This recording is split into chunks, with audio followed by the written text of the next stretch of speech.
So in this video, I want to talk about the concept of corrective promotion for dark-skinned women. And I'm doing this video because there seems to be a little bit of confusion about the concept of corrective promotion after a live stream that the Pink Pill did with Kendall St. Charles. And I just wanted to clear it up in a video, being that I am the one who came up with the concept of corrective promotion. And I also wanted to touch on it because we have recently kind of been talking about quote unquote average looking Black women and how a lot of Black women are average at best. And they're really trying to make average be a negative thing when it's not at all. Most people are average.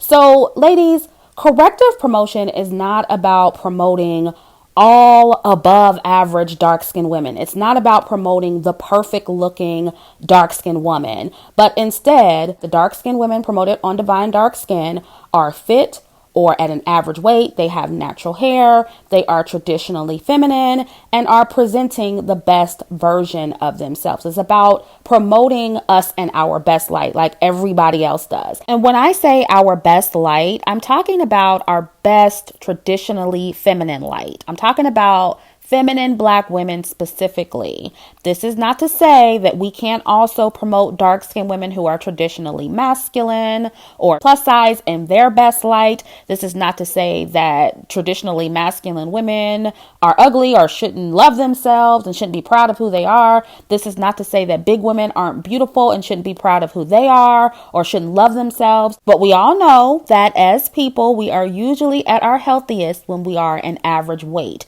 And yes, we know that skinny people can be unhealthy too. But on average, we're healthiest and at our best at an average weight. When you're healthier, you usually feel better and you usually look better. It is what it is. And this is coming from someone who has had to lose weight. So those are the women that we choose to promote on DDS magazine. And obviously not everybody we promote on DDS is going to have natural hair or, be super thin or anything like that. There are overweight women that we promote and there are women who don't have natural hair. But overall, that is the idea of corrective promotion, to present the best version of Black women. This is how non-Black women promote themselves, and white women in particular. When they are promoted, they're generally fit or at an average weight, and they don't necessarily reflect the average white woman, which today I think the average white woman is a size 14 or 16. Those are not the white women that we see on TV. Look around. The white women we see on TV usually are not the average overweight white women that we see walking on the streets. We know that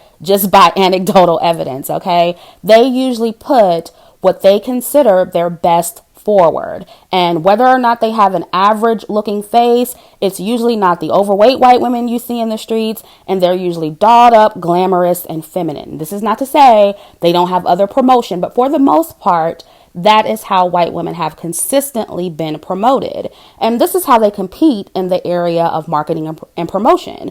So the idea of corrective promotion is to do the same, but with Black women and dark-skinned Black women in particular. Because for a long time, and even now, the white supremacist-owned media has purposely promoted thin, feminine, glamorous white women or light-skinned biracial women next to the overweight, stereotypical, masculine, angry Black woman or the mammy archetype. There are other archetypes, but that one is extremely popular, especially for dark-skinned women. And I will say that we do have many beautiful dark-skinned African models that they promote in high fashion. And those women do represent dark-skinned women very well. But a lot of times, even with them, they'll make those women overly androgynous. And what I've noticed is that they tend to exaggerate or masculinize the beauty of a lot of dark-skinned African models, or they make them look more like a piece of art rather than a model that was placed there for her beauty. And even though the promotion for dark-skinned women is getting much, much better, I do think that they do things like that to intentionally undermine the beauty of dark-skinned women or Black women next to white women. Because even when they're glamorous, a lot of times they put the wrong makeup colors on them, and it ends up making them look kind of clownish. And I know that dark-skinned models have come out and talked about this, and they said that behind the scenes, at these photo shoots, a lot of times they don't have the the right color makeup for the models. And so with that being the case, it makes them look clownish in the picture. And a lot of times they promote the dark-skinned women with little to no hair or a fade, which nothing is wrong with those women. Those women are beautiful and they should be celebrated as well. They should be promoted as well. But there are also beautiful dark-skinned women with big afros and long natural hair and long dreadlocks, and they deserve to be seen as well. We exist in a bigger variety. And I'm sorry, but I am not willing to accept that it is quote unquote Eurocentric just because I want to see more dark skinned women promoted with long natural hair. We are physically able to grow our hair down our backs, our loose hair, and especially dreadlocks. So why not promote those women as well? There's nothing self-hating about that in my book. Nothing self-hating about wanting to see a little bit more variety outside the androgynous, masculine, or obese, dark-skinned Black woman in the media. And yes, they also have androgynous white models and other non-Black models, but they have more of the opposite to balance it out so that they're not only putting up a certain type or mostly putting up a certain type, which is all I want for dark-skinned Black women, hence the concept of corrective promotion. And again, the promotion of dark-skinned women is getting much better, which I think we have a lot to do with over here, but you can't expect white people to correctively promote dark-skinned women because they're not going to undermine white women or give us an equal amount of the right kind of promotion. They're in competition with us. They want to stay on top. They don't want things to be equal. They want their women to be the standard of beauty, not us. So they're going to undermine us any chance they get, even if they give us, a few crumbs here and there and a few dark-skinned women in the right roles here and there. They're not going to actually give us corrective promotion. And honestly, they're not obligated to, right? They're not obligated to correctively promote women who don't look like them. So I don't expect them to, which is why I created Divine Dark Skin and the concept of corrective promotion. And I know we're like a drop in the bucket over here. We're small fries compared to the mainstream media. But, I just want to put my mark on the world and my little dent in changing the narrative. Now, this does not mean I don't think we should have any masculine promotion for dark-skinned women or any androgynous promotion or any overweight dark-skinned women in the media or any sexualized imagery for dark-skinned women in the media. I think there's a space for all of that. I don't think that should completely go away. But I do think that more of the opposite should be promoted in the mainstream to balance it out or correct the current and most popular depictions of dark-skinned women specifically. And thankfully, we are starting to see that. I do want to acknowledge that. But I've been very, very clear about the concept of corrective promotion over the years. And I've showed you several examples. Not all of those women are supermodels. Not all of them have long hair. Not all of them are Black women or dark-skinned women that don't look like the average Black woman. Now, when it comes to 007, because I have to bring this up, the media very intentionally promoted Lashana Lynch as being more masculine next to the white women in this ad. And I'll put a picture up on the screen. The movie may provide more balance. I have not seen the movie. I don't think it's out yet. They keep pushing it back. But when I see it, I might give a review. I really hope that in the movie, it provides more balanced promotion for Lashana. But at face value, it really does look more of the same type of promotion that dark-skinned women have been getting in the media.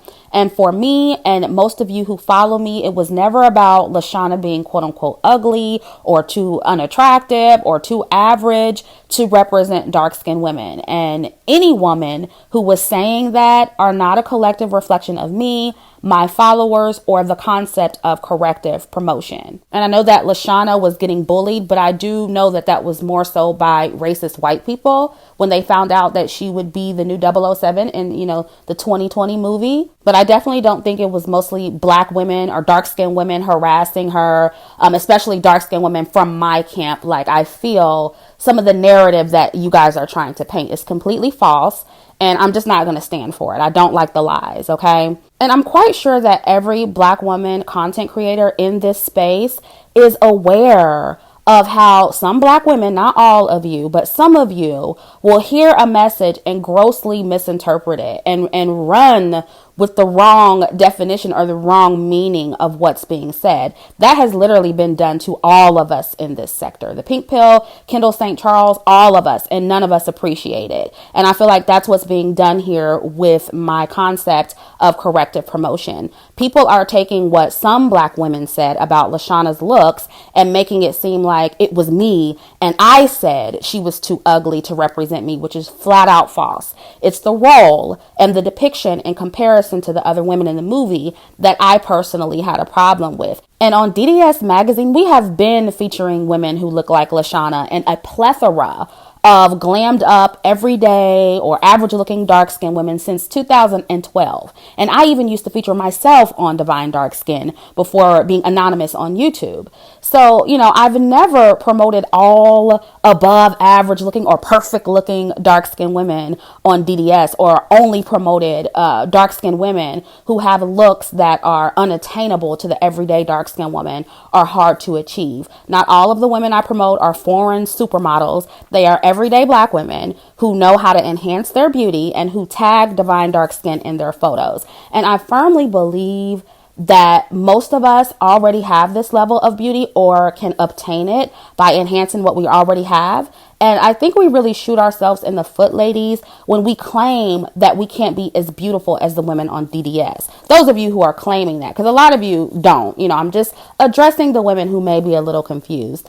And I've said this before, but I think it's because we're so used to seeing ourselves being portrayed as mammies or as masculine women or undesirable women. I think we've seen so much of that and we've internalized it. And I think deep down, we don't feel we can be or look like anything else. And when we see anything outside of that, then we think it's unattainable. So ladies, when you're looking at the women on DDS, that's you. That is you, sis. You're looking at yourself. I see a lot of you in my comment section. You look just as beautiful as the women on DDS. I featured many of you. So you're looking at dark-skinned women who look just like you. They just may have enhanced their femininity. They might have on some good makeup. They might have a nice hairstyle, some cute clothes. They are at an average weight. I talk about this on my video. I think it's called Go From Basic to Baddie or something like that. And I talk about this. I talk about enhancing what's already there. But ladies, what's on Divine Dark Skin, that's all you, babe. And I know most of you know that, which is why you're here. But I'm speaking to the women who don't in this video, okay? If you're not exactly where you want to be and you want to lose the weight, you want to enhance your femininity or get a better sense of style, let the women on DDS be your inspiration. That's what it's there for. And that's the entire reason that promotion exists, to give everyday people something to aspire to. That's the point of it. That's the point of marketing, ladies. That's what every other race of women have done with them and their image, and it's worked for them. Now, there is a flip side. There's a caveat to that. I will acknowledge that some promotion can be toxic. Promoting too much of, a good thing can be toxic, and it can make women especially feel like they aren't good enough. So they take it to the extreme. They go out, they get all this plastic surgery, or they starve themselves, they become anorexic. We see a lot of that in the white community, right? So I definitely wouldn't want to get there with corrective promotion. I think we need to do it in a healthy way. And with corrective promotion, my goal isn't to promote an unhealthy standard of beauty, but I honestly don't think I do that. What you see on DDS is attainable, ladies. It is. Now, I'll never promote obesity on my platform. I've told you that before. You guys can feel however you want to about that. But I don't do that because it's literally killing black women. Okay? We have enough of that promotion, in my opinion. And as a community, we need to start promoting healthier lifestyles. We need to start prioritizing our health, especially when it comes to weight loss. However, I do still promote a variety of body types on Divine Dark Skin, and dark skinned women that would consider to be overweight, they're on there. Most of them are not supermodel thin. These are healthy women. Most of them are what we consider average weight or slightly overweight. And yes, again, they are everyday dark skinned black women. They are not supermodels. And again, I can't stress this enough. Their looks are not unattainable, ladies. They look like you. And I'll be honest, I find it interesting that a lot of you will say you want to see more fat black women, or you want to see more masculine black women, or, more average looking women to be promoted. But that's not what most of us gravitate to. You have to understand, I'm behind this platform. I see the like ratios on these different pictures. There are more likes and more engagement on what is considered to be exceptionally attractive looking dark-skinned women. I've even noticed this with other content creators. Their promotional art, their artwork, if they're artists, usually if they draw black women or they paint black women, the features on those women don't necessarily represent the average black woman. They aren't usually overweight. They aren't quote unquote average looking. They are usually conventionally attractive or exceptional looking black women. And many times they don't even look like the content creator who's promoting them. This is their promotional artwork, their artwork that they make themselves. And some of these women are the same women who want to slam me for only promoting a certain variety of dark-skinned women on Divine Dark Skin. But many times they themselves are promoting black women who have smaller features, smaller nose, smaller lips, and a thinner body than they have, right? And everyone does this, y'all. You might use an avatar of a black woman that you can identify with because maybe she has dark skin and natural hair, but would consider to be more attractive than you. So we all do this, and men do this too. They have promotional pictures or avatars of these muscular warrior looking men that they look nothing like. So we do live vicariously through exceptional looking people. And like I said, that can definitely be problematic. But I still think we can promote the best of dark-skinned women, whether they be attractive, everyday dark-skinned women who are just glammed up, or exceptionally attractive dark-skinned women who are supermodels. I think we need to promote all of them in our spaces to help correct our promotion, specifically as dark-skinned black women. And yes, continue to promote plus-size black women. Continue to promote masculine black women. Continue to promote androgynous black women like we've been doing. We already have that, right? We can push for a healthy sense of self-esteem in all black women, however we decide to show up in the world. I don't believe in beating yourself up just because you're fat or masculine or androgynous. I don't believe in doing that. But we can correctively promote as well. We can walk and chew gum at the same time, ladies. Okay? So dark-skinned women, stop downplaying your beauty, ladies, and realize when you look at DDS, you're looking at the best version of yourself. You're looking at you. And if you aren't there yet and you want to get there, put in the work to do it. Lose the weight, enhance what you already have by increasing your femininity. Definitely subscribe to my second channel, Feminine Strategy and Lifestyle. The link is in the bio. And let me know what you think about this down in the comment section. And give out any tips that you may have for these women who are looking to level up and enhance their beauty down below. So that's all I have to say about this. Thanks for listening. I'll catch up with you in the next one.